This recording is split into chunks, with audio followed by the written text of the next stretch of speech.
தூரல் வந்துட்டு இருக்கு. சூடாக ஏதாவது சாப்பிடுவோமா? வாங்க பார்ப்போம். கம்பு நல்லாவே முத்திடுச்சு. ஸோ இதை நம்ம பார்வெஸ்ட் பண்ண போகிறோம். இந்த அளவு விட்டு கட் பண்ணிக்கலாம், ஏன்னா இப்போ சுட்டு சாப்பிட போகிறோம் நம்ம இதையே.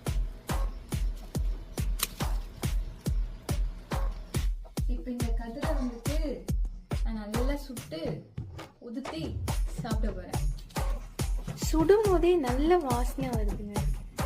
கம்பு வாசனை சூப்பராக வருது துவையனுக்கு. கம்பு வெடிச்சிருக்கிறது நல்லா தெரியுதுங்களா பார்க்க, க்யூட்டா. எனக்கு மொத்தமே இவ்வளோ கம்பு தான் வந்திருக்கு ஒரு கதிரில்.